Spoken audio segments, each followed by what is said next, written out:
What's up, everybody? Thank you for tuning into another episode of the Culture Decides. I'm your host, Salee, and I'm happy to be back. We got a lot of chat about, y'all. We got a lot of chat about, you know what I'm saying? Main thing we're going to dive into on the agenda is Mr. Iceman, Mr. Drake himself. He had a lot to say on not one, not two, but three fucking projects. We got Iceman, Maid of Honor, and Habiti. Excuse me if I'm not saying it right, but I think that's it. So, I'm gonna dive into that. I really am, first, before I get into that, I'm just happy to be back. Y'all, I had to get my shit together. Had to upgrade that laptop, get more space. You know what I'm saying? We doing a lot over here. It's a one gal show, so, I'm doing it all. Now, before I get into all the fun stuff, I just want to, first of all, hope y'all all doing well while you listening or watching.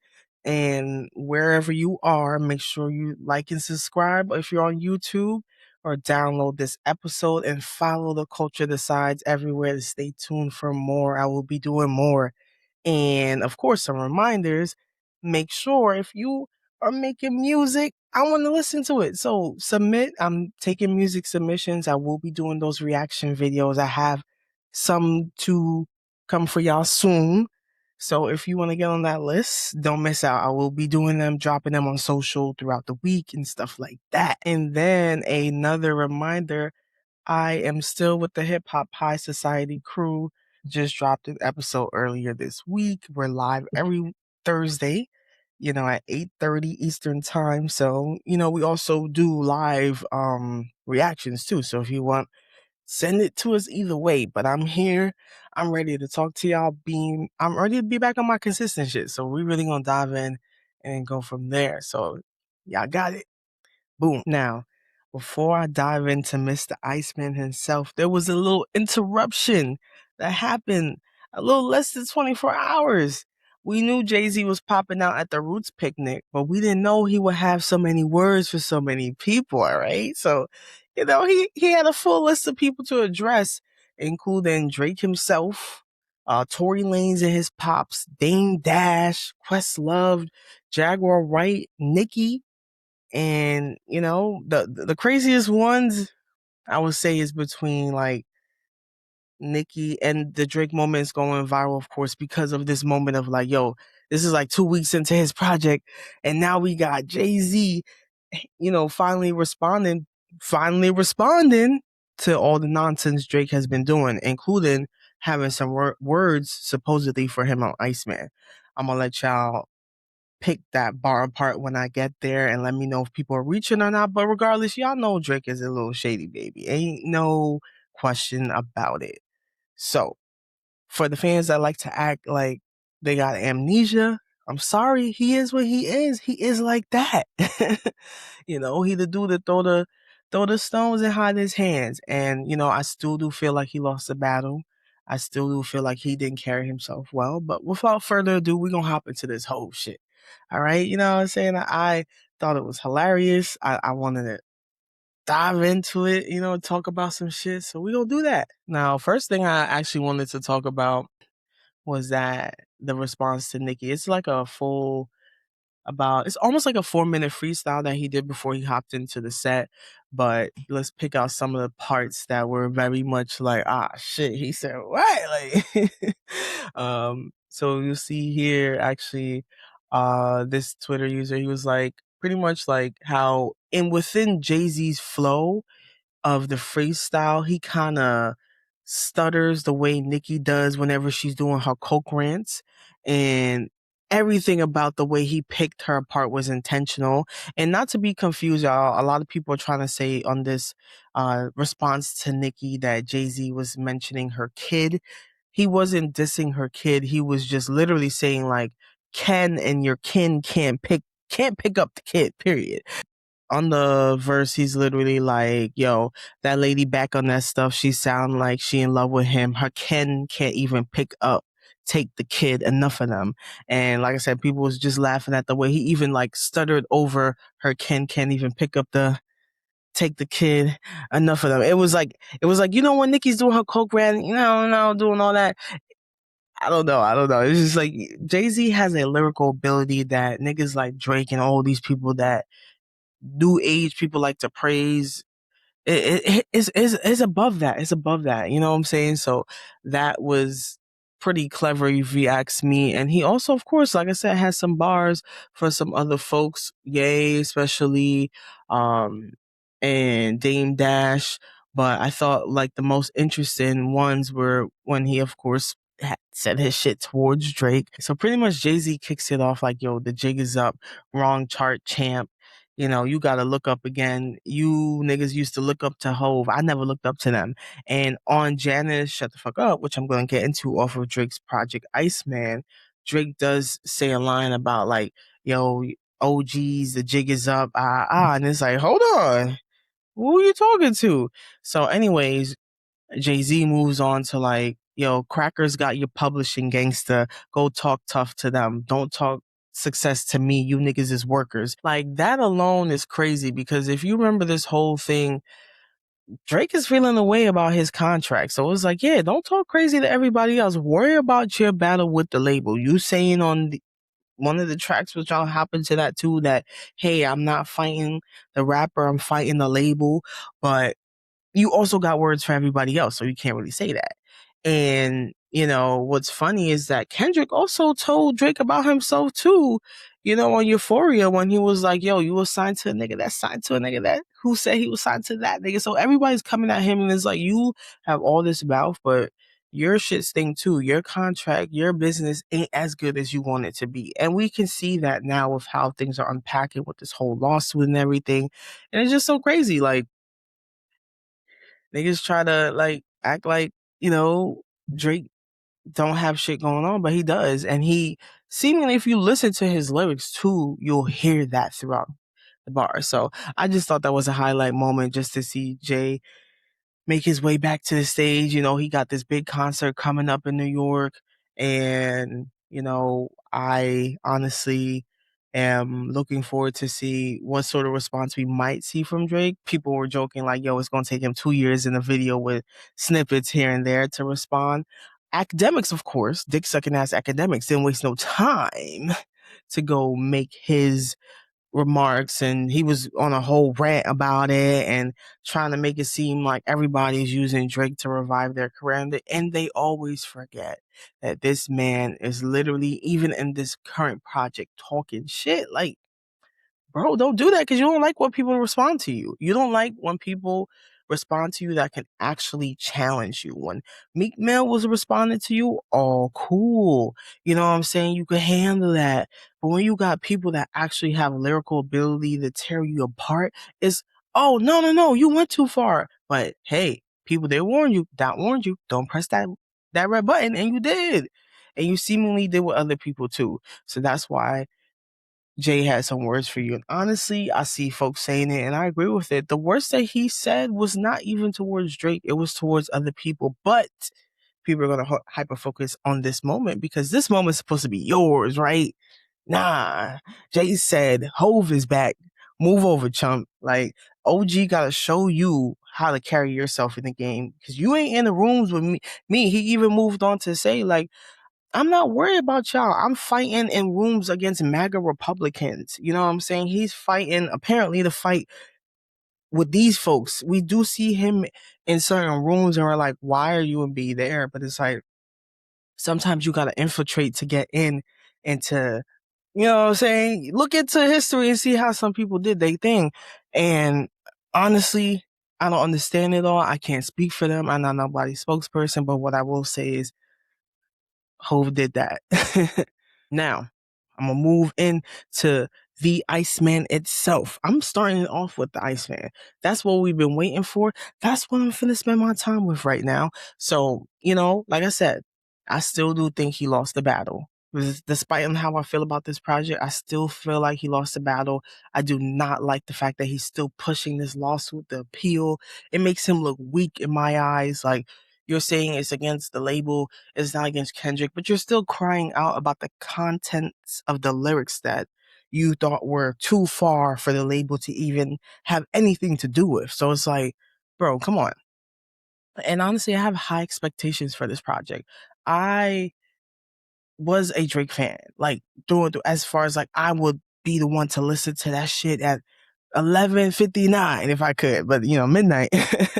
And I feel like over the years his actions and some of his music has been distasteful. His music hasn't been necessarily hitting from top to bottom. I'm used to that. I'm used to, what I'm saying? Like more life was everything for me. So I'm not coming from being a Kendrick stan and being a hater. I'm just coming from a true person that loves good music. I would say when I was younger, I was listening to Drake more than Kendrick, but I still did appreciate Kendrick's music. And to be fair, Drake drops a lot more music. You know what I'm saying? I think collectively, if we compare the amount of songs each has, Drake by far has a lot more songs. He was always dropping, and something that I would even say as a fan is like, yo, I feel like he needs to take a break and like let people truly miss him, right? But before I keep going on and on about the woes and what he should have did, what he would never do, I will tap into what he did do. All right, so honestly, he has a lot to prove. And with these three projects, Iceman, Maid of Honor, and Habiti, I was taking it as like Iceman is like for the haters. This is the response towards all the people that fucked me over, including friends, enemies, label, all that. And then I feel like Maid of Honor is more of like that for the heartbroken dance kind of vibe. I feel like he does give a little bit of like, if you listen to the lyrics, like, oh shit, are you good? You good? But like still like, okay, this is that dance feel good for the ladies, if you will, because I saw some people tweeting like, yo, which one's for the ladies? Iceman is definitely like, if you fuck with that shit, go ahead. This is definitely like his, nah, I gotta get my revenge. I'm in that mode, Scorpion type shit. Maid of Honor, dance, feel good, and then Habiti on some lover shit, but more so like, when Drake's on his lover boy mode lately, it's been more so like, girl, you've been moving shiesty just like me. How dare you? So that's what that is. But I'm gonna talk about them three. I will talk through some of my top songs, kind of shift y'all through from beginning to end to kind of give y'all the overall summary of how I feel, and at the end of each, let you know what my top tracks, etc. So walk with me, y'all. Walk with me through this journey. I've been talking so much shit, right? So I might as well come back at this point to talk shit again. Right. So, Mr. Iceman Drake kicked it off. But actually, let me, it's 18 songs, an hour and 9 minutes. But before I tap into that, another thing that I do have to say is that I did see why people felt the way about the name at this time, but some fans were like, hey, maybe he's taking it as a way to take the attention away from like the negative parts and like make that hashtag this go towards Drake versus Ice. And I don't know, I feel like why not just directly say like fuck y'all and move about it if you really want to stand up for something, if that's the whole thing. And then this kind of ties in. One point that I don't agree with is that the White House definitely posted Drake's cover album with MJ's glove, reposted it, and was like using it to amp themselves up. They used the song and everything. And I did not see any statement from Drake or his camp saying, hey, I denounce this. This is not okay. And that's the thing that I don't like about him, and something that as someone that used to really seek his music made me take a step back. It's like, you are not really standing for nothing. You're not even gonna say, bro, don't do that. Like, people have done that. Celebrities have had their songs used by the White House, and they've said, no, I don't fuck with that. Don't do that without my permission. He's not saying that. He also fucks with Aiden Ross, who's a big Trumpy and proud. So how can I fuck with that? So yeah, I have my reservations about him, and I will always speak about that. And I'm gonna let you know if the music's good or not. But at the same time, I still do hold him to the standard that I'm hold everybody else. What the fuck are your morals, bro? Where do you stand? So yeah, that's how I feel. And maybe the score might be take a little effect due to that. But sincerely, I'm giving y'all my honest opinion. If I come back later and say, hey, I lied, I actually think the score is better or worse, it's not even a lie. It's just more so a readjustment to my thoughts. So we gonna tap into the first song, the intro song, Make Them Cry. Not surprised he went with that as the first song, just the intro off rip. We already know, like I said, revenge. He's coming back to say what he needed to. He's on that icy mode, on that, y'all gonna feel my pain too. So this song is a 5-minute intro. He literally went through it all. He's pretty much on it like I'm battling it all. He even had bar in here was he was like, I don't do psychedelics because I'm too scared of unpacking, and sometimes he only sees himself through the lens of a therapist's glasses. And I'm like, okay, so when Kendrick did recommend you to do some what is it, ayahuasca, whatever the fuck you call that shit, DMT or whatever the hell, you was probably like, that's too scary for me. But he moved on to say something else about that later down in the tracks, which I'll get to. But he kind of it's kind of funny because he confirmed that he be fighting them demons, and we all do. So we can't, knock the man for it, but it's the way he act as though he don't. And then fans also try to speak for him. And the fans is what really make it disgusting. Like, some of y'all bros is really just like, y'all acting like this man is your god. Like, fucking relax. Chill out. Y'all be ready to like go fight in the war for Drake. And it's like, it's okay, Brody. Like, academics just met this man for the first day in his life and got a chain when ICEMAN dropped.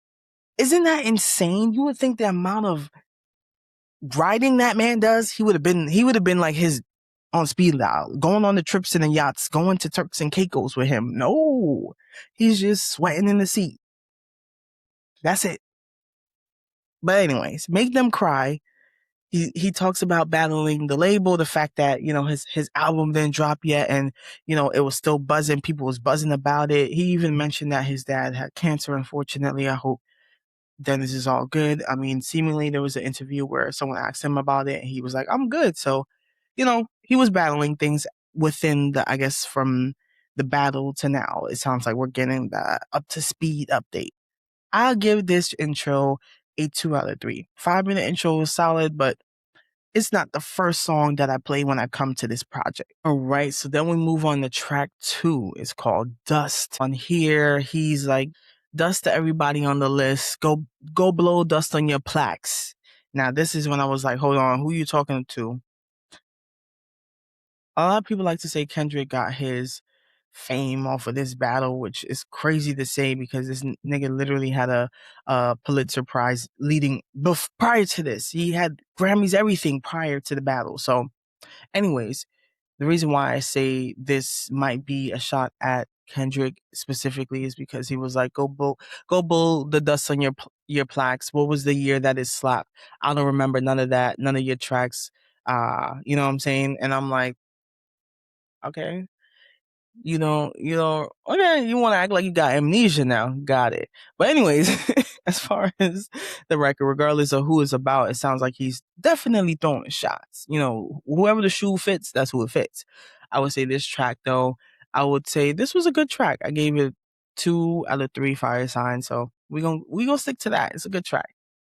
Now, we head on to track 3, Whisper My Name, which wasn't really track that was significant to me. Like, over the times that I've been playing this, it was never one that I played first. Honestly, whenever I listened to the album in like the order that top to bottom, I would listen to it then. But like, whenever I'm like, all right, let me go see like the songs that I really like to put on the car on repeat, it was not this. One of the bars here, he's like, I'm doing my big man. What kind of man are you? A little one. It could also be another dot reference. And then at this point, I'm like, 3 songs in, we have these little sneaky bars. Is like, this is the shit that got you in trouble before, where it's like, should I read into it and think that you are throwing shots at Kendrick again with that? Because everyone likes to say, oh, he's little or whatever the case is. I don't know, but hey, outside of that bar, the song itself was nothing crazy, so I gave this track, I feel like it's mid. It's honestly a 1 out of 3. Now we move into the track that I really do fuck with. I can't even lie to y'all. Getting excited, just about to talk to y'all about it. Janice STFU, or Janice Shut the Fuck Up, really what it's saying for. With this track, Drake does begin on more of that singing flow that, okay, we do like Drake with the melodies. Keep that up, okay? That's your recipe. That's how you win. So he begins on his singing flow on here, and he's like, reach me, baby. Call my phone and say you need me, baby. thought they had me in a deep sleep, baby. See, I can't even lie. Me just thinking about the song, I'm like, I'm about to perform it myself. This is when I'm like, okay, you getting in that bag. Let's go, bro. Let's go. Track 4, it took you long enough. Like, I'm used to you off rip. And like the first one wasn't bad, but I'm used to it. You know what I'm saying? I'm used to having the ones that I want to repeat from the first track. That ass. I'm not even bluffing to you. I'm just speaking as someone that really had this dude at the top, one of my modern day rappers, and he's not there anymore. And I'm not afraid to admit that. So, anyways, with this chorus, he moves on to like, yo, they thought they had him in a deep sleep, baby, which I just said. One line that did stick out to me is when he was like, swear my label gotta free me, baby. And I'm like, that's how you really feeling. You really want to get away from this whole thing with UMG. And people also speculate that, yo, did you drop these 3 projects to get out the contract? But he did get, it's not a contract as far as like years to fulfill. It's more so like money to fulfill, which a lot of people do have that, but he did get like $400-500 million. So I wonder how close these 3 will bring him to fulfilling that contract. We'll see how the tides turn as, the year moves on and everything like that. But yeah, so then he hops into the first verse and I'm like, chorus so far, check. Let's go into verse 1. And I feel like this, like I said, I feel like this is when he's truly started to pick up the pace of Iceman. I'm like, yeah, this is the energy you should be bringing off rip. He's like, buried alive, someone can dig me up. And I'm like, yep. And then he also moves on to say, you boys got big off my name, that's big enough. You know what I'm saying? Like, okay, you throwing some more shots. You were definitely buried alive. I will admit that. I'm glad you are too.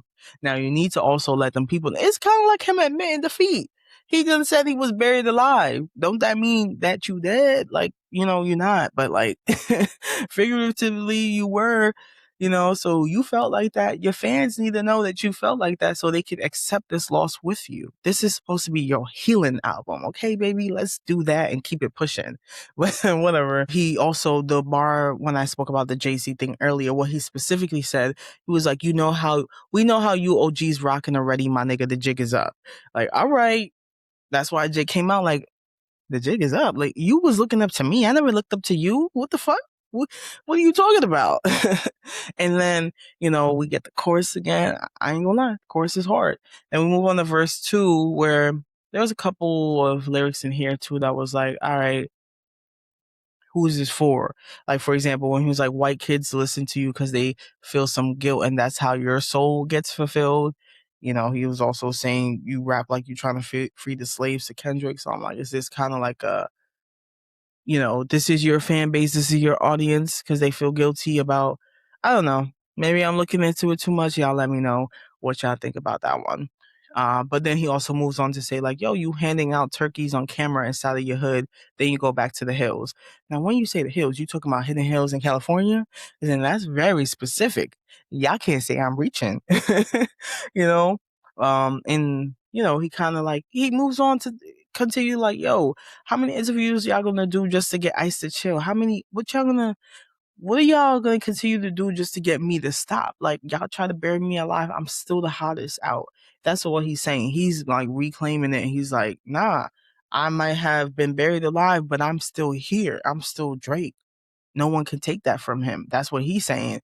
But he doesn't realize that it was his actions and the way he carries himself after that shows like the weakness, really, truly. If he didn't do the whole lawsuit and wasn't doing half the yapping he did, I would have a different opinion about things. I would still think he lost, but I wouldn't feel as like annoyed when I hear certain bars. I'm like, bro, you can't say this because you're not moving like that. You're not moving as militant as you claim to be moving. But anyways, I gave that track, Janice, STFU, shut the fuck up, fire. It's on repeat. That's the track that I've played mad times already. I can't even lie to you. 3 out of 3. There you go. I was able to get over the victim shit. You know what I'm saying? Because he did admit he was buried alive. So I bet you got it. I can't even lie. So he got it. Now ran to Atlanta. This one, I say, I know you fucking lying. Future is on here. Future, the man that was on like that with Kendrick. the man that was on the We Don't Trust You, We Still Don't Trust You with The Weeknd, taking shots at you, two different people. I mean, hey, Future gonna get the bag regardless, but I feel like if you listen to the whole project and hear how he's like, yo, don't come back when the score is up 10, when I'm winning, don't come back when my album's charting, blah blah blah. How come Future was let back in the room and he was here with Kendrick to tip off the battle? So I am really curious to hear how that conversation went between them two. I'm not wishing for them to continue at the rate that they were going. It was just kind of like, it was even a shocker that Kendrick even hopped on a song with Future to diss Drake. Not a shocker that they worked together, but just a shocker that that was allowed and on his album. So it's kind of like, how did y'all get here? Because I love when they make music together, Future and Drake. And I would always say, when you ran to Atlanta, you benefited off of Atlanta just as much as they benefit off of you. And you on here like, ask them like, who did that? Who ran? And I'm like, all right, you definitely did make great hits with artists out of Atlanta, but it was equally beneficial to you.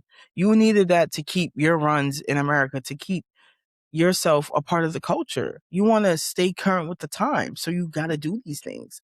I said it. I'll say it again. People get mad when I say it. He eats just as much as they eat too. Come on. But ran to Atlanta. Future had bars on here.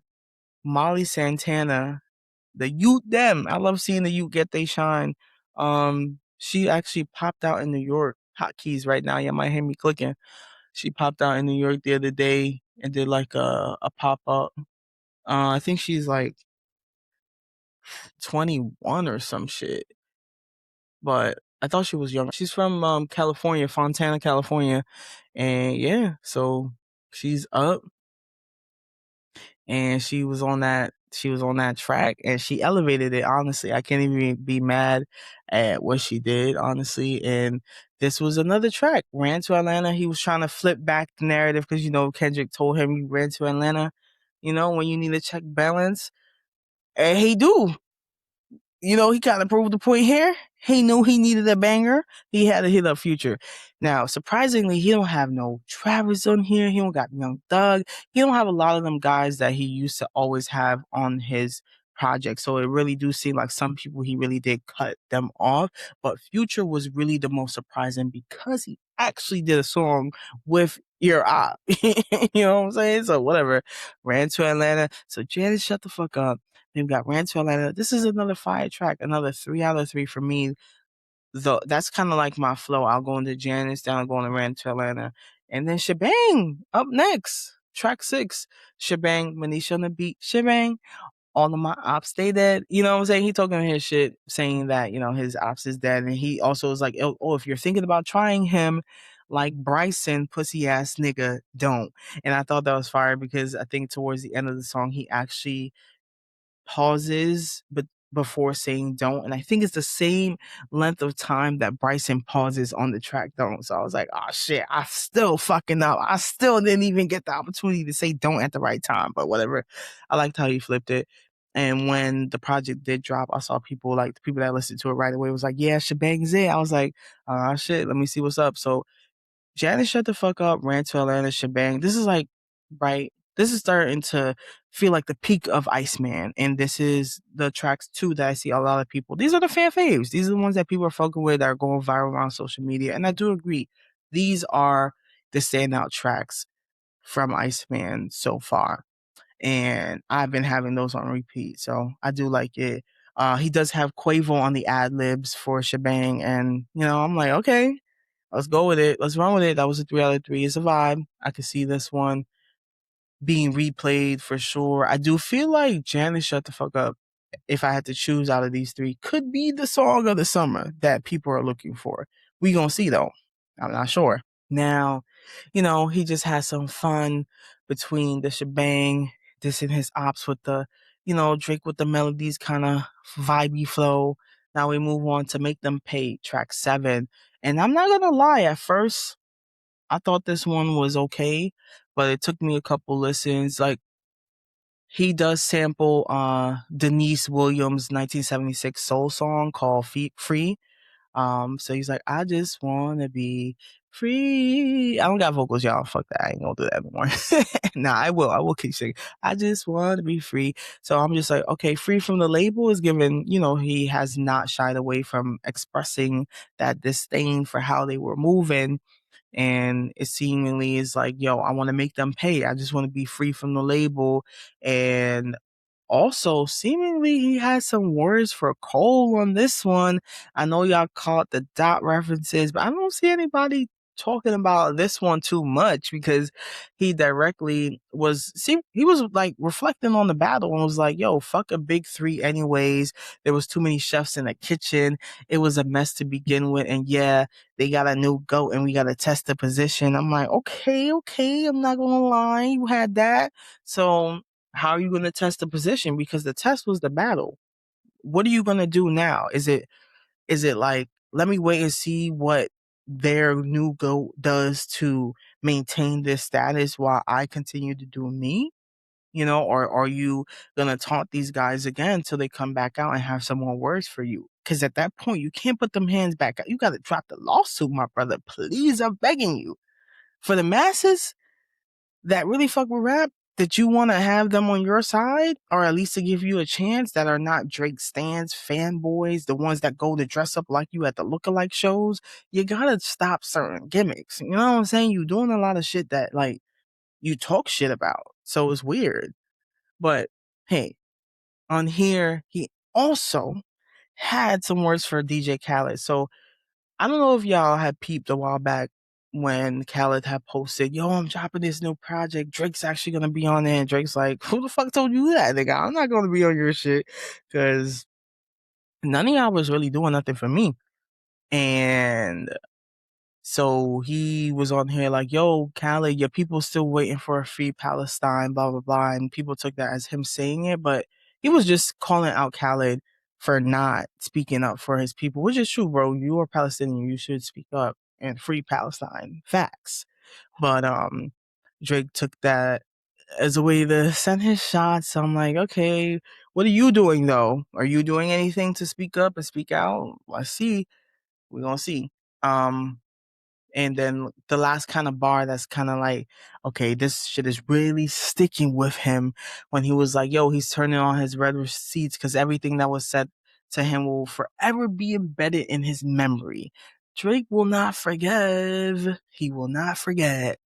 I don't think he's ready to do none of that. He's just like, fuck y'all, whoever was with me after all the buildings fell, all the ashes settled, all the dust, all that, whatever the fuck that quote is, that's who's with me. None of y'all that switched up. He might be talking to fans too, but I don't give a fuck, nigga. I'm gonna tell you about your music, whether I like it or whether I do. Whether I like it or don't, whatever the fuck. So now we move on to, make them pay. I'll give that 3 out of 3. I'll say it wasn't bad. I would say so far, this part of Iceman is really peaking for me. Janice, shut the fuck up. Brand to Atlanta, shebang, make them pay. Fire after fire after fire. But then we move on to the latter part of the project. Remember now, this is 18 songs, an hour long, which, hey, 18 songs, y'all, I prefer my 12 to maybe 15 because I feel like after some times it starts to sound repetitive and you just giving shit that you should have just kept. But whatever. We move on to Burning Bridges, track 8. Now, at first, I'm not gonna lie, this track was more of a 1 out of 3 for me, just to be straight up and dive right into that ratings. But it did develop on this track. He's like, Burning Bridges could be good. But anyways, he's way too in love to let you walk away. And how this shorty, her dream was to start a family in LA. He's is seemingly obsessed with the West Coast and making a lot of different mentions and from women to people, whatever the case is. And he's like, how he cannot relocate because his dudes still live in the trenches. You know what I'm saying? I'm like, all right, so you gotta stay local because you still worried about the bros. Maybe that's why you where you at. Whatever. Uh, but then this song actually has like a beat switch, and then he goes into like, typical Drake. He's like, he actually like pulls in one of his previous bars, and he's like, "Put you niggas through the ringer. How you got bodied by a singing nigga?" I'm like, I, you did not body anybody recently, but whatever. Would y'all believe on this same track, though, he had nerves to throw shade at Rocky, or at least people are picking it up as that? It's like, bro, you still throwing shade at Rocky? Rocky didn't respond to you. You respond, all this back and forth. Rocky won. You got the porn star pregnant. He didn't. And he moved on to get Rihanna and many kids with her to follow, and is on tour. And people are trying to make it seem like Rocky tour is not going lit. Sold out first night. All the videos that I'm seeing of Rocky, literally people are going crazy, like mosh pits, everyone jumping. You can't deny that. Creative director of Ray-Bans got this whole thing, if that's the role, but he's doing a lot of things with Ray-Bans. Like, he literally won, beat his court case and everything, and he gonna have the nerves to say, yo, your baby mama even posted your single. Like, she was in the courtrooms with him, posted his album at the tour with him. He, during the court case, had even said, like, oh, I told her not to show up just in case it was a traumatizing moment, if I have to go to jail. And she pulled up just to sit through that with one of the most, like, important moments of his life that could have been detrimental if it went the other way, right? So all that's false, bro. You the only one with no woman by your side to really support you. I mean, and like I said, y'all think I'm cappy. You listen to the lyrics, you hear this man like, yo, yeah, I could have these girls in my house. I want you. You playing these games. Blah blah blah. You hear his yearn for love, but whatever. Right? We ain't gonna get there. We just gonna give this song. It was a good song, but I was still annoyed with, like, there's no truth behind the shots that you take. So it's a 2 out of 3. That's it. It's a good song. I'm not gonna say it's mid. I did like the, how he tried to get like that switch on you getting body by a singing nigga, but that was it. Now we move on to track 9, National Treasures. This is another one. I'm not gonna lie, I was kind of sleeping on it in the beginning. I feel like after a couple plays of the project, I feel like, yeah, they grow on me. On here, he's like,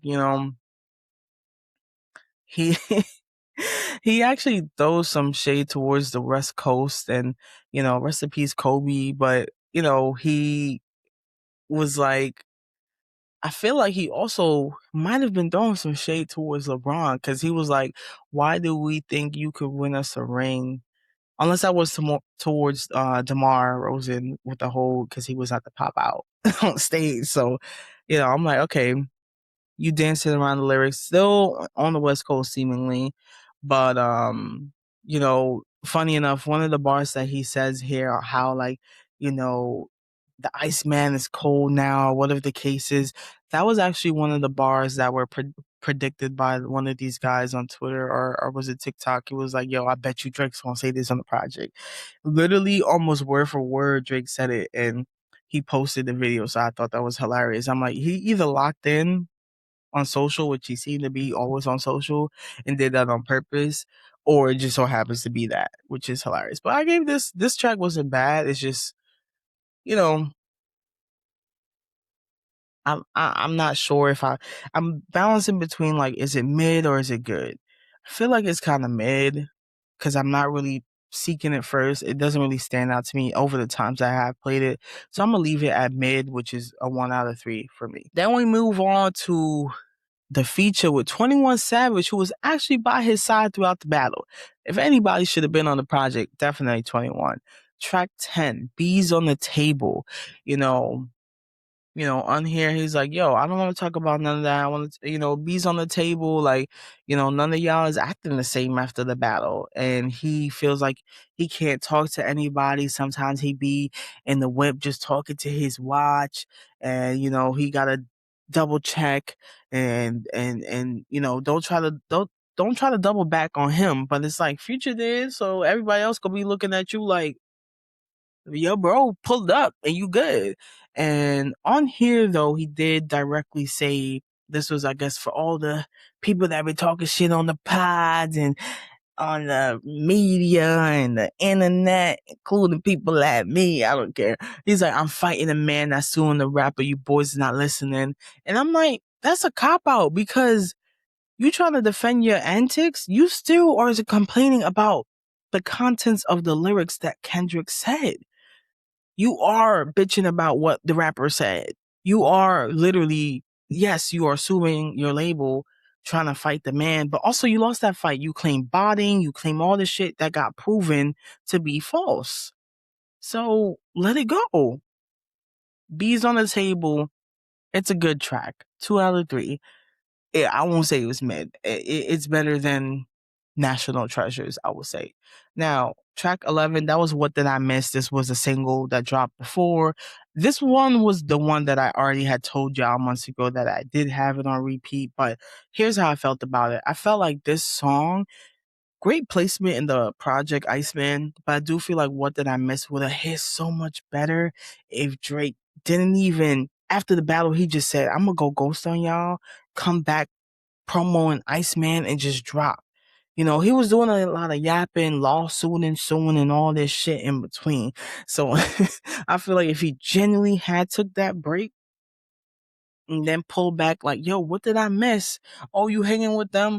Y'all doing all of that? You know, that would have hit harder. But I still gave it a fire. 3 out of 3. Because I was fucking with it before. I still do feel like it's great within the project here. Now we're starting to make our way into like the last 6 or 7 songs. So honestly, as I get to this part of the project, is when I started to feel like it got a little shaky for me. Remember, I told you I feel like the perfect recipe, 12 to 15 and you good. So I'm not gonna lie, I feel like this is when I was starting to feel like maybe you could have pulled some of these songs and stopped here. And then you remember, I already got 2 more projects to get through. I already got 2 more projects, my brother. So you dropped a lot of songs. All right.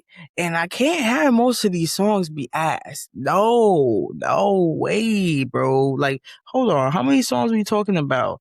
We talking about like 18 on Iceman, 14 on Maid of Honor, 11 on HABIBTI, 43 fucking songs. That's a lot. That's something Chris Brown do on one project though, so I can't even be mad. But no, I am mad. So like whatever. So we gonna get through the rest. Now we're gonna move on to Plot Twist, which I believe his Finsta name was Plot Twist. I thought we did hear some snippets of this, or we got this before 100 gigs, but honestly, this one for me, like, it wasn't really doing it for me. And honestly, this is why I said what I said as far as like, is this the point where it's like, are you trying to put too much on this one project? I feel like you did make some very good points about like, yo, if you was over there, stay over there, fuck the label and all this shit. What else do we need to say at this point? You know, he could say a lot more and like, but Plot Twist, it was a mid track for me. I didn't feel like it was necessary per se, but hey, he put it there. Now we move on to Too Hard for the Radio. This one was getting a lot of heat, particularly the producer, because the producer is from Oakland and he gave this man a Cali beat, a West Coast beat, and he's on here trying to make. He's like how he got a Oakland show tonight. He on the West Coast, baby. Like, you know what I'm saying? And it's like, oh, you playing around because you know them folks is from Oakland and shit, and you trying to play around with the West Coast. A lot of couple, she in LA, West Coast. I'm like, yo, I feel like he does this. He's like, nah, y'all not gonna tell me that because when I pop up over there, I'm gonna be good. But it's like, you ain't pop out over there when they was telling you to come over there. We go see what the energy is like now, and no harm to anybody. Wish, but like, don't do that. Don't be acting froggy if you ain't gonna leap for real. Like, chill. But on here, he's like, yo, he's like, you know, trying to have like this I don't care energy, and it's like, bro, you know you got that lawsuit brewing, and Too Hard for the Radio. I feel like even the title itself, when I saw it, I was like, bro, I know Mister Get a bunch of radio plays is not talking, but hey, that was it. I feel like his attempt to make like a West Coast vibe though wasn't the best, and I've heard better from Drake. I will give this a 1 out of 3. I feel like maybe even if he had brought in a West Coast feature, he could have even taken it up a notch, but it wasn't it for me. Now, mid, 1 out of 3. Track 14, Make Them Remember, is when I'm like, okay, the meter is starting to go back up a bit. On here, he's talking about how his social battery is drained, how, his bros be in his DM like, yo, brother. But he's like, nah, don't come by when the score is, up 10-0. Like, I don't want to hear none of that. And this is also the bar that Jay-Z flipped when he was like, yo, I'm up 10 XYZ at the Roots picnic. So, but he's also on here like, yo, they was trying to have me stuck in the position like rigor mortis. Like, yo, they really trying to kill me. But I'm like, you try to kill yourself because you really barked up that tree. And he also said something like how he's super in denial. What's a loss? I'm like, bro, shut up. Like, you literally said earlier, like, I was buried alive. Like, that's admitting defeat in my eyes. And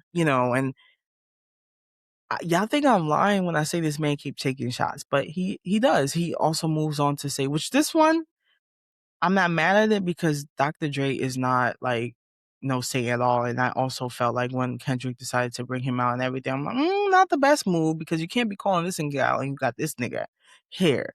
But hey, you know, he did say, if he takes the AK out of his name, he'll be in jail just off the way his name is spelled, Dre. I'm like, you trying to be clever and take shady jabs too. That's funny. But this is when I'd be like, yo, this is the shit you should have said in the battle. You should have, you want to pop out with them? This guy? But it's like, you also got Baka in the crew. You're also on these projects working with a producer. One of these producers that he's working with has gotten claims for being weird. Like, I'm talking like assault and all that shit. So it's like, all right, bro, is this the type of people you want to keep in your corner? Is it worth the risk? Neither of them made great decisions, but I feel like for him, it's the cards are stacked a lot fucking higher, you know. But anyways, he's also on here like, is it the fair skin or the Jewish roots why people don't want to see me at the top? And it's like, bro, it was never about that. It was really about your weird antics. People never came at Drake for being who he is as far as that. It was more so like, you move weird. You have these, they will say, oh, light skin behaviors, blah, blah, blah, making a joke. But outside of that, it was like, you carried yourself in a room like you weren't a black man. You know what I'm saying? Like, you have, who says like you rap like you're trying to free the slaves, like as a black person? That's weird shit to say.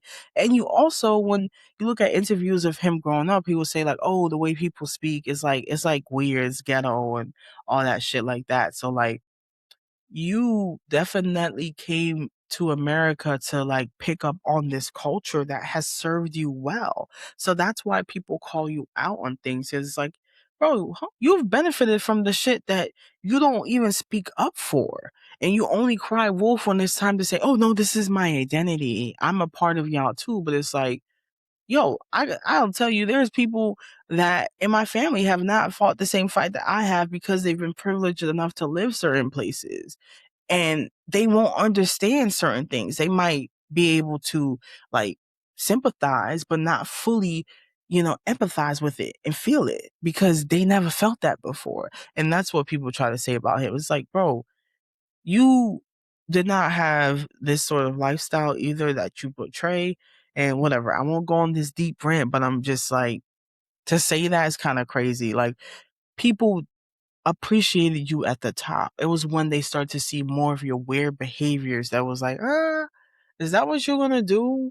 Represent like this whole Michael Jackson shit too, of you trying to dethrone his record and whatever. It feels like an achievement for you, but like, your songs are not moving the needle on issues for black people the way Michael songs were intended to, calling shit out. And also when he did tap into that lover feeling, like, what song Drake that got hit like Billie Jean? Like, Human Nature. Come on, please. So whatever. Outside of that, I didn't like that bar at all because I feel like this is you pushing that narrative that creates this divide, and it's not that. And the fact that you say that shows that you don't see for real. You don't see beyond what you could see. And I'll leave it at that. This track, It was a good track. It was a 2 out of 3. He had some other things that I thought he said that were solid bars, better bars than some of the other tracks so far in the second half of Iceman, but chill the fuck out, bro. Ain't nobody, it was more so like you don't know the struggle like how we know the struggle. All folk ain't folk. All folk ain't folk, and that's it. So we move on to, Make Them Remember. That was like I said, that was a good track, 2 out of 3. Then we move on to Little Birdie. This one, it grew on me a little bit. It was like a mid track at first. I listened to it a couple more times and purposely went back to it right before actually recording. And I'm like, okay, it's not too bad on here. This track is like a 2 out of 3. But like I said, this is the part of the album that it felt kind of shaky. Because when we hop into Don't Worry, which is track 6, really, this song went viral because he says like, "Oh, the guy got so drunk, he played Nicki, then some Cardi, and then he also shouts out like Persian girls, and like the Persian girls on TikTok is going crazy over it because he's like, oh, something like Persian, she speak Farsi, whatever the case is, so." That is going viral off of those little like clickbaity lines, but it was nothing special, honestly. So I gave it it's mid. It's a 1 out of 3. And then we move on to Firm Friends. The title says it all. He's tapping back into like, yo, how I felt about the battle and how, everybody want to be the main guy. And the hardest part of the song, I will say, he dives into like this verse and he's like, yo, I don't want no Drake. My apologies. I'm tripping you top 3. My group chat was bumping those oppie guys, not me. Like you know what I'm saying? I'm begging to get out a ticket. They want to cop, please. His son is taking corner kicks, blah blah blah, and how y'all talking about inflating the numbers on DSPs and me having a better perspective on life doing DMT. Remember Kendrick did say on Meet the Grams, therapy is a lovely start, but maybe try some ayahuasca, as I mentioned before. But he's like, nah, I'm over here. My son is doing well, and y'all all switching up. Don't come over to me asking for none of that. You know what I'm saying? Then he moves on to say, nigga, KYS, kill yourself ASAP. That's some shit you could do for me. Now, was that a jab at ASAP as well? Who knows? With Drake, he tries to do this clever, shady bars, but the song Firm Friends, it was good. 2 out of 3 for me. I'll leave it there. Now, last track, Make Them Know, to close it out. I didn't feel like this was as strong as like the 5-minute intro. And therefore, I did give this one a mid, 1 out of 3. I feel like he gave a lot of his best effort in that mid-core part of the album, like beginning to mid, I will say. And I feel like he could have cut out maybe like 3 to 5 songs out of this project to get a higher score, to get the score that I know Drake is capable of when he's performing well, and I do feel like he did spend a significant amount of time talking about the battle and how he felt about it, which was expected. I do feel like, do we need 18 songs to do that though? Maybe not. So to move on to the ratings, I'm gonna do a little different. So as far as like the best solo, it's right now it's between Make Them Pay and Janice STFU. I would say Janice STFU has been the one that I've played a lot more, but when I'm listening to Make Them Pay, it's like, oof, these two, and they battling it out as far as like the lyrical contents and shit like that. But Janice, shut the fuck up. I'll say it has been leading so far. So so far, I might leave that at the best solo, but just remember I did nominate those two. Now, standout feature, I would say I would give it to Molly Santana, man. I'm always happy to see somebody come up. Ran to Atlanta, that's a banger for sure. I'm fucking with it. It wasn't too many features on this to begin with, but Molly Santana got it over Future. I need to find out from his mouth what happened. Now keep it as in don't need it. You should have just left that off the. I did say 3 to 4 songs could go if I had to choose one. Don't worry, I feel like wasn't necessary to keep in the project, and shorten it up, But overall, this project holds the most weight, and like if we're talking top 3, maybe even 4, Janice STFU at number 1, Ran to Atlanta number 2, number 3 would be Shebang, and number 4 Make Them Pay. I might even move Shebang to 4, Make Them Pay at 3. But those are the songs I've really been playing over and over. Really, those 3 with Shebang, Ran to Atlanta, and Janice STFU. And that's why I was having a hard time with rating it, because I'm like, overall, I'm used to having a lot more songs on a Drake project that I want to go back and listen to. That was my same problem with Some Sexy Songs for You. It's like, I have maybe 2, 3 songs I really like on here. There's, good songs, but they weren't hitting the way the others were. And over time, they didn't last that long, and I would say, at first listen, maybe I was tough. I gave this project a 6 out of 10. But then as I kept listening to some of the tracks, like Make Them Pay, I was sleeping on that. I'm not even gonna lie. And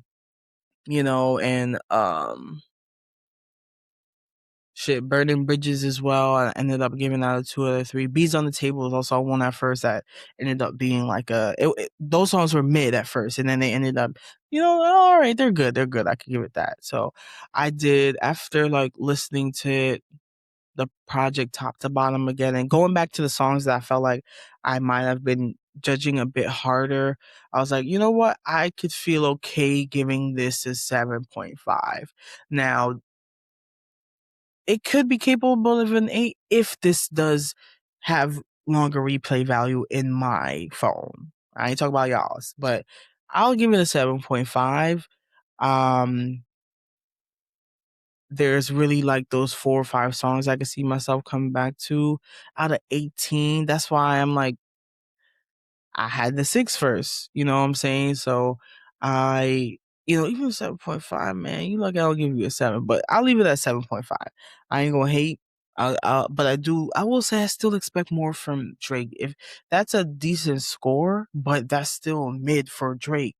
You remember, he's the one that wants to be the top one out of the GOAT, right? So he's held at the highest standard. I don't care. He has to be. But for me, it's like, how many of these songs will truly remain top of the streams? How many of them will we really be replaying over the summer? Because it's about to be June, baby. By the time y'all listen to it, it might already be June 1st. So what are we really going to see really running the charts? And honestly, it's really hard to listen to him have some of the tough guy talk when it's like, yo, you moving so weird. Even, if he even didn't do the lawsuit, I would not feel as like disappointed in him in the way he carried himself in that one. But whatever. We gonna move on to Maid of Honor. Iceman though, 7.5 out of 10. He lucky he got that from me. It would have been a 6, but I reevaluated and figured I'd give you a little bonus point for that. But whatever. We're gonna hop into Maid of Honor. Like I said, I feel like this one's kind of like more on the dance vibe for sure. It's giving like, you know, when you want to go out to the club or whatever the case is. 14 songs, 56 minutes. This one's the cover with like his mom, dad, and him. It's kind of weird because the first track on here is Whole Phase. It's like, you got your mama on this. And the first track on here is Whole Phase. Like, I got to look at her face. But for me, track 1, Whole Phase, it kind of felt like a Nokia vibe. He was trying to recreate that, you know what I'm saying? Like, because that was supposed to be the song of the summer, right? Nokia, according to like a lot of his fans, but it didn't really like stay on the charts like that. But with Whole Phase, I feel like he was trying to give that part too. And this is kind of like his recipe. He with those club bangers, you know what I'm saying? Like, it was given like an inclusive bop, you know what I'm saying? Like the girls, the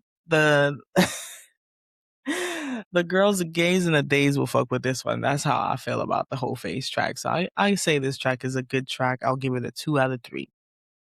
Now, track 2 on here on Maid of Honor is called Road Trips.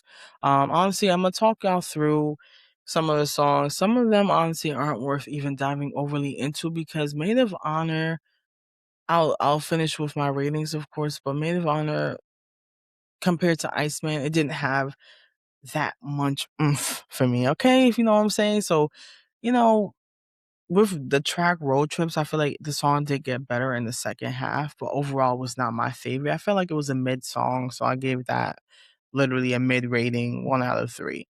If we go to Outside Tweaking has this feature Stunner Sandy, and apparently this girl's like an Ice Spice dupe. Now, if you do look at them side by side with the curly hair, orange type of hair, yeah, it's giving that. And I'm not gonna lie, when people were saying that, I was like, let me see for myself. I went to go listen. I'm not gonna lie, her verse she kind of sound like Ice Spice. I'm not even gonna lie. And I don't know if y'all remember that whole weird thing with her, with Drake and Ice Spice, like how they apparently weren't cool and that they did hang out. And rumor is, I don't know, that, it didn't turn out the way that I guess he wanted it to. So that just ended there. So this is his get back. I don't know. I can't speculate, but what I can confirm for y'all is she kind of do look like her. She definitely do sound similar. Like the bars, I'm like, that's definitely something Ice Spice has either said before or something she would say. But one bar that I found funny on here was he was like, OnlyFans girl asking for 20K bands. How the fuck that makes sense? And this track though, regardless of that, I gave it's a mid track. It was nothing special. So now I'm like, track 2, track 3, mid. I don't like that. That's a weak start. Track 4, Sexy Red. I'm already like, the government mandated Sexy Red feature. I would have taken somebody else. We already had her on the track and it wasn't nothing special. But this track 4 is called Cheetah Print, and Sexy Red, and him sample Cupid Shuffle. And she's on here like, to the right, to the left, twerk it, whatever the fuck. It was alright. He's on here like, slap that ice until the sheeted print. Like that's the hit, I guess, line of this. But that shit was mid. It was not good. So now I'm like, tracks 2 to 4, no good. That's a weak start to Maid of Honor. So now we're gonna move on to track 5 with Central C. What I'm saying, you took a single that was already bumping and put it here. It seems as though like when we get to this part of the project, similar to Iceman, is where you pick up the pace and actually start getting into like the true good songs of the project. Now, which one, Free Train Central C? This is already a song that I had told you that I actually did like. I did fuck with it. So that song was already fire. It was already a 3 out of 3 and it kept that rating. I will say when I get into track 6 with the placement, I thought it was perfect. These two songs being one after another. Amazing Shape featuring Popcorn, dancehall artist out of Jamaica, just in case you're unfamiliar. Now this, I was like, damn, he know how to get me. He got a Popcorn feature, like Popcorn got mess. And so I was just like, all right, let me see what it's up. Wait, at first when I listened to it, I'm not gonna lie, it was like, the song didn't feel like, it didn't feel like Controller. You know what I'm saying? Like that's like my standard. But I kept replaying it. And I'm like, you know what? It deserves the 3 out of 3. It deserves to be fire. I do feel like if I'm coming to this project and I'm like, what song am I gonna play first? Which one done out? Replay that too many times already. So Amazing Shape honestly would be the first track that I would come and play off of Maid of Honor. For that, I gave it a fire 3 out of 3. I still don't like how Drake took Popcorn off of the official Controller song. If y'all go listen to the version with Popcorn, I feel like it sounds way better. And if he had dropped it with him then, he could have been further in his career. Now, just in case y'all didn't know, Popcorn did sign under OVO, but he's no longer under there. Seems as though like it just wasn't working for him, which I agree. I didn't see him make much progress in his career while being signed, but they seemingly are still cool to the point where they'll make songs together and pop out, which is great because when they do make bangers together. But I do wish that he would have gotten further in his career, and it really like brings up the question is like, yo, these rappers that are big, do they really have the power to grow another artist as big as them or bigger? Would they allow it if they could be bigger than them? And sometimes I feel like for guys like Drake, no. Look at Cole too. He has some great talent under his label, but they say it's not really like them doing all the ins and out. But I feel like with Drake and OVO was like that's a big responsibility, and I feel like he could definitely like really push talent a lot more. Anyways, I digress. I do feel like this is when he finally started to get his groove. So with these back to back fire tracks, I was like, okay, I'm fucking with it. Then we hop into track 7. It's called BBW, y'all. Now, exactly what it says is for the BBWs. He's like, yo, if you keep jumping on me like that, he'll need a new bed. I thought it was a funny bar. And then he had the nerves to do a soca merge in the end of the fucking song. And I'm like, no, the fuck he didn't. Like, he literally, like, he really thought he could really do that, and I don't know, I wasn't really, like I wasn't really feeling it, though. I feel like he could've added some, like, bars over it. I thought it was funny, and as soon as I heard the robotic voice, I'm like, no way he's about to do it. Like, no way he's about to, like, it's the song, put your back in it, put your back in it. That's the soca version, right? And then I heard put your back into it. And it made me think of that song automatically. And then I'm like, nah, he's not gonna do it. And then all of a sudden you hear the chop up. I'm like, this nigga, he think he clever. It was clever. It was a clever mix, but I don't feel like it was really hitting for me. And same thing with this project. When I come to it, Amazing Shape is first. This one, as far as the contents of the lyrics, the little spin on it was cool, and it's like, oh, I love that soca song, but that was it. So it's mid. Now move on to track 8, True Bestie with Iconic Savvy, which honestly, I don't really feel like this track was all that. I mean, a funny bar on here was like, he was like, he he asked if she still can't sit on her butt. You know, when you get a BBL, you can't sit on your butt at first. You got them little pillows and shit. So I don't know. I feel like though the iconic savvy feature wasn't really doing it for me, and I feel like I'm like, fuck, now we back in this era of 2 back-to-back songs being mid. Already the project started off mid. Coming off of Iceman, this is kind of disappointing so far. Where's Your Stuff? Track 9 is just an interlude. It's actually this girl that went viral on TikTok, and she's like, "Yo, bitches be fucking with waste man. Like, where's your stuff? Where's your bag? Like, he didn't get you shit." And it was like a funny interlude. And shout out to her. Shit, she got a Drake song. She could say she on an interlude, whatever the fuck. So good for her. But now we hop into track 10, New Bestie. I'm like, damn. He done, when you put the good bait on the hook and you reel it in, that's what this one was. New Bestie. Instead of True Bestie, New Bestie. Another dance hall fusion. And this is the recipe where I feel like he does well at. So, which one? Amazing Shape. Now New Bestie. I wish he would have actually put New Bestie right after Amazing Shape, but it's cool. I would say this one, you know, was that definitely fire. He was like, yo, when he peeped Shorty outside, she would have knew Bestie since when. You know what I'm saying? And then there's a beat change where it changes it into a more up tempo club vibe. And the DJ sounds like the same dude that was on More Life doing the shout out. Fuck this shit, man. Y'all know, like, take a few more shots, I'm gonna sound better or whatever on was it Passion Fruit? Yeah, I think it's the same guy. So on here too, he also was like, oh, he wants a Latina. So, the girls are either gonna feel it or they're gonna roll their eyes. I don't know. But New Bestie, outside of like the little bar there, I do feel like it was a great track. I would have placed it right after Amazing Shape or maybe even before. But so this one was a fire track. Can't even front on it. 3 out of 3. And then we hop into the last 4 tracks. Q&A, track 11, he's on here like how he has some questions for Shorty. He needs some answers. Like, yo, why you moving that way? Why you kicking up your feet with the man them? Like, why are you playing the games that I play? Like, I don't like it. And he also admits later on, like, I'm not innocent either. And one question that's funny, he's on here like, yo, am I the love of your life or am I just your homie? And I'm like, bro, it sounded like you in the friend zone. What's going on? Like, damn, Shorty got you like that?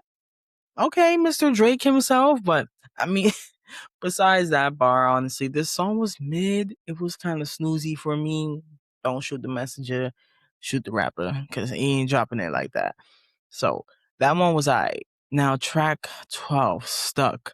He chopped up some vocal loops and then had like a orange school beat, but it's like you took that great beat to make this song. Like I feel like the lyrics, the contents was not fitting to what it could have been based off of the production of the song. So and the beat. So I'm just like, all right, that one was a mid song to me. And honestly, he closes out this project pretty weak. Like Goose and the Juice, that was another snooze fest. That's track 13, and he's on his bag on this one.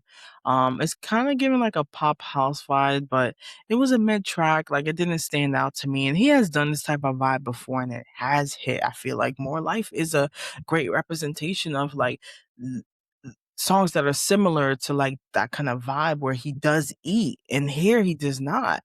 Now track 4, he closes on some like sad boy electric guitar playing in the back vibes.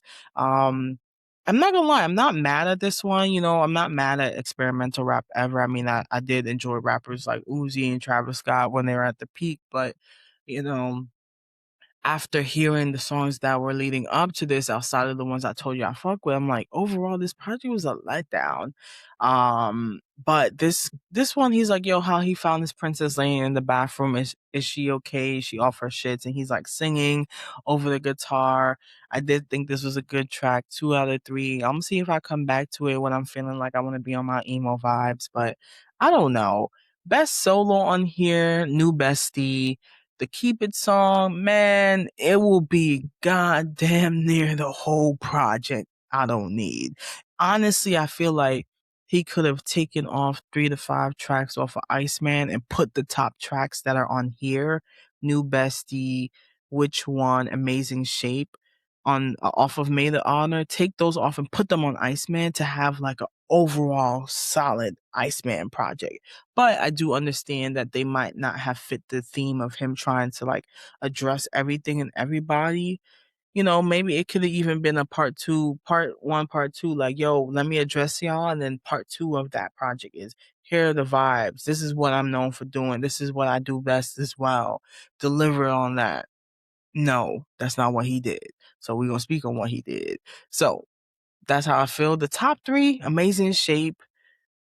Which One was Central C? Amazing Shape with Popcorn. Which one was Central C? Number 2 and number 3, New Bestie. In that order, I'll put it. Honorable mention, maybe Whole Phase, but I don't see myself coming back to that one as much as the other 3 that I mentioned. And Which One, like I said, that one got its plays over and over for me. So I really am playing Amazing Shape and New Besties because those feel new to me. Overall, though, y'all might be mad at this one. Maid of Honor, weak project. I feel like there's a bunch of throwaways. Could have been just some bonus songs to Iceman if he had took the top 3, Amazing Shape, Which One, and New Bestie, and added to Iceman's just bonus tracks. I feel like this project, though, was a 3 out of fucking 10. And that's probably the lowest score I've given.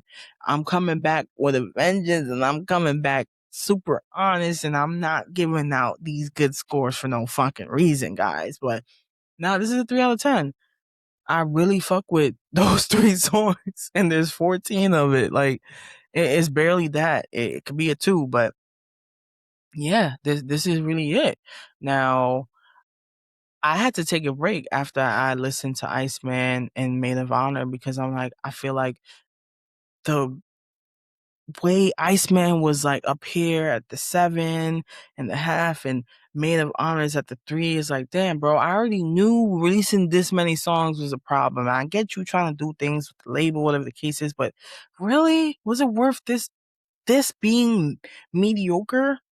And I know there's songs on here that I do like, but overall, if we're talking, I'm raking the whole project. I'm raking through all of it. And I'm like, this is what it is? 3 out of 10. So now we move on to the last project. Honestly, I do feel like that's the order to listen to it. Iceman, Maid of Honor, then finish with Habibti, specifically because Habibti, which is 11 songs, half an hour, a little shorter. So I'm like, less time for disappointment, right? This one better be stronger than Maid of Honor because I'm going to really be pissed that we got 43 songs and a mere small percent of it is like highlight songs for me. I expect more from Drake. I expect 3 fucking 8 to 10 out of 10 projects from him. It wasn't. But Habibti, I feel like the right order, like I said, is Maid of Honor, then Habiti, because on track 1, which is Rusty, it's called Rusty Intro. It kind of feels like a continuation of track 14 on Maid of Honor, which is Princess. Really because, he had the electric guitar vibes going there. On this one, it sounds like more of an acoustic vibe where he's still kind of like talking, about like his girl or whatever the case is. Kind of feels like something Young Thug would do, which surprised he's not on here, or Lil Baby, or whatever. That though, the Rusty intro wasn't as good as Princess. So this was this was a mid track. So I'm already scared at this point, y'all. I'm like, fuck. We starting off on a bad foot. The intro's supposed to be solid, bro. This is how you really reel them in. And especially for people that are like casual music listeners, like they'll listen to your music, but do you want them to go listen to top to bottom? This is not the way to do it if this is a song they listen to and this is their first impression, unless I really do fuck with that. But for me, mid.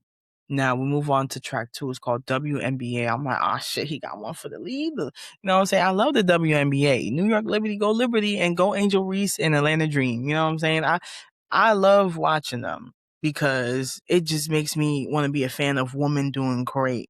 I have my favorite team, of course, but whatever. I'll move on. I digress. Uh, on this track, I'm like, okay, what he about to say on here, I could already guess because he been already talking his shit about like feeling like ladies be treating him the way, he treat them. And pretty much he's on here like how she's playing him like WNBA. And like, he has a beat change on this track. I really do enjoy that beat change on here. And then the bass also kicks up a notch. So there's a tempo and it transitions into more of like a dancey vibe with this one. This one I gave it a good rating. I would say 2 out of 3. Honestly, it might grow on me. It might turn into a 3 out of 3. So I wasn't too mad at this track. So I'll let y'all know if it does end up being one that I seek to play first, but so far it is not the top one that I play first right away, or out of the top 3, but I won't spoil it. Let's move on to track 3, Slap the City, featuring Quendressa out of London, UK. She's the voice that you hear singing. What's interesting about this song is that Drake actually sampled his own song within the beat. You'll actually hear the change up of Show Me a Good Time from Thank Me Later. In the very beginning, you'll kind of hear like that. Like if you listen, it kind of sounds like it was I would say slowed down or sped up a bit. It's not a bad track. I feel like it gives you an old school R&B vibe. And on here, he's like how Shorty's not hitting on Hinge, how she slapped the whole city, but so did he, and how most of the girls in his city will come to his house and know where the bathroom is. So he been doing his thing, she been doing his thing, but she needs to get it together. Like what's going on with her type shit. So this one, it was a good track. I gave this one a 2 out of 3 as well. And then we move on to High Fives. This one was kind of funny because he's like, I'm getting high fives on the bros because I fucked her for nothing, and how he's feeling all types of ways about the situation. But this wasn't as like strong as the song like Slap the City. But I will say that this one, it kind of did same thing, crept up on me at first. I was like, it's mid. I listened to it a couple times. I'm like, all right, you know what? I can't front on it. I'll give this one a 2 out of 3. It's a good track. It's good. And I will see if this one kind of grows. But now we move on to another Sexy Red feature. Her Not There. Here Not There. Maybe I need the translations, but that's how it's spelled. Her Not There. Honestly, when Drake started, I thought so far, I was like, okay, this don't sound too bad. It doesn't sound better than what I've heard so far, but it doesn't sound too bad. Let me see what Sexy Red does.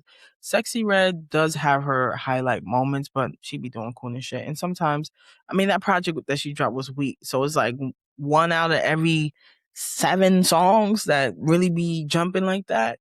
But she didn't elevate the song at all. And I feel like her being a feature added no value to the song, which is what prevented him from getting like, instead of being a mid track, instead of being like a good track, he's more of a mid track. And I was like, this is a letdown. So why do we get her featured again and not somebody else at this point? I feel like somebody else could have elevated it, or he could have just been on this by himself. So I'll give that a 1 out of 3. Now we move on to Lil Shimmy on track 6. I'm spent. Now, once I saw Lil Shimmy on here, I was like, oh, he already got this song with Don Toliver going up. And when I first listened to Lil Shimmy, I wasn't really fucking with his project. I actually did a review way back, different pod and everything, and I was like, there's some potential here, but overall I'm not feeling it. Now, on his project that he dropped, Rockstar Junkie, he had Don Toliver as a feature, 3 a.m. That was good. Like, this project, even for him, is better than what I've heard previously, because the project that I have first reviewed, I'm gonna tell you right now, was within the Zombieland 2.6 RZN. And Zombieland, I'm like, I wasn't really feeling it. So I feel like he's kind of finding himself in his flow within the latest songs that he's done, especially the 3 a.m. track with Don Toliver. Really fuck with that. And then I'm spent. He's on here like, I'm not just anybody. You know what I'm saying? Like, he added that smooth. And I love the way Drake came in on his song. Like, you know what I'm saying? They're pretty much like, yo, if I went broke, like, would you still fuck with me? Like, you know what I'm saying? I'm not just anybody. I spend it all on you, all that, blah blah blah. But um this song was absolutely fire. This is the song that I will come to play first. So, with Habiti, I will say this is when I'm starting to like feel the album getting into its groove, right? WNBA was like a maybe it's a fire song, but I was still like, oh, it's good so far. It was kind of like highs and lows. Like, okay, these songs aren't bad, but then Sexy Red shit threw me off. Then we get here with track 6. Now track 7, Drake solo. He's continuing some old school vibe on here. He actually samples a 1991 R&B song from Just Cuz called "Don't Be Around the Bush." And honestly, this song is called Classic. I see the potential to give him very much that effect. With this, I feel like he recreated the song in a great way, and I really fuck with it. So this one is a fire track. So like, I'm spent with Low Shimmy, then we get into Classic. I'm like, okay, same kind of vibe where it seems like you find yourself around track 5. You know what I'm saying? Where it's a little late, but I'll take the ones that I do like. At least I'll do that. Now, the last 4 songs on here, I'm not gonna lie, as we close out Habiti, they weren't hitting like that. Like Gen 5, absolutely mid. It was asked to me. White Bone wasn't crazy. He's like, oh, and some people fuck me over. I can't let go. Problems follow me wherever I go. And he's also on here begging, like, someone please take my phone away from me. Like, I'm about to just go off. Like, I can't deal with this. This track was also mid. I feel like maybe with a couple listens more, maybe it could develop into a song that I like a little bit more, but it wasn't good. To come off a classic and have Gen 5 and White Bone be the follow-up, it just, maybe even White Bone I could tolerate a little bit more than Gen 5, but both of those songs overall are mid. And then we get to the Party Next Door feature, which I was so excited for because, I did have my feelings about Some Sexy Songs for You. I do feel like Party Next Door was underutilized, and when he was used, just the sound was not working right. And if you listen to P4, he sounds way better on there. I'm hearing this, I'm like, okay. He starts it off like, yo, I'm all around the USA where they fly Confederate flags. I'm like, you didn't have to mention that, but I get it. And then it's kind of giving the vibe of him when he was back on tour. He's like, yo, I'm in these, shady hotels with the broken AC here with Weezy, blah, blah. It's giving throwback Drake, you know what I'm saying? And kind of like recant re just going through his experience, and I feel like it was a good song of him like talking to that lover back home, like, what you doing over there while I'm over here doing my shit on tour, struggling and going through all that. People like to act like we didn't come from the bottom too, is kind of like his vibe. And then I'm like, okay, how is Party Next Door gonna elevate this? Any feature's job is to elevate the song, and I have high expectations from Party Next Door, especially when he's collabing with Drake. Let me down a little bit on some sexy songs for you, so I'm like, time to come back. And no, his vocals, I hated it. I feel like, why do you sound like overworked on the, like, what are they doing to your voice? Why does Drake sound like the stronger singer than you? And like my first take, I was like, this song is mid. After listening to it a couple more times, I did say, no, it's a mid song. I mean, shit, I still kind of feel like, no, I'll say it's a good song. It's not bad because Drake did do a decent job on here. I just feel like Party Next Door and him could have had a fire track here, and it was not that. So I'll leave it as good. And then we finish with prioritizing. He's like, yo, he hates when people compliment his girl's perfume, how she's been spending 50K in one bag, and she needs to open up her eyes and start prioritizing shit because life is terrifying. You got no good friends. You know, he only texts you. He don't pick up them calls because, you know, when he pick up the phone, it's just a lot. And he's like, girl, how many matchas can you consume in one day? So it sounds like he's just telling Shawty, like, wake up. This ain't working. I'm gonna keep you here at a distance, but like, what are you on? Wake up. So Habiti is like, it's giving like letter to the lover to get her shit together. And we trying to meet each other at this one pace, but we can't. He got all his woes, she got her woes, and all this shit going on. And I will say Habiti is a stronger project than Maid of Honor for sure, hands down. There are songs on here that I liked a lot more. I feel like just the consistency of it flowed a lot better. There was too many highs and lows on Maid of Honor compared to Habiti. And like, this is more singing Drake, less shady Drake, which I feel like, you know, is why it stood out a lot more. But I would say the best solo on here was Classic. The standout feature, Low Shimmy for sure on I'm Spent. And Keep Your Song, I would say Her Not There for sure. Maybe even Gen 5. Those songs, I don't need it. And to close it with the top three, I'm Spent featuring Low Shimmy, Classic, and then WNBA. That's the top three, honestly. And like, the overall rating for Habiti will be a 6 out of 10. So Iceman leads the way for sure. Revenge Mode had to come back and respond.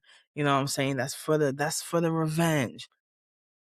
Habiti will be the second as far as ratings at 6 out of 10. This is for the ladies, for a specific lady, who knows, but he's talking towards women in the songs here. Feels more of that for you know what I'm saying, the melodic Drake, singing Drake, less shady Drake. Maid of Honor, the dance vibes, you know what I'm saying, for when you want to either get in that club groove or walk up your waist in a dance hall way. He did that. He ate there.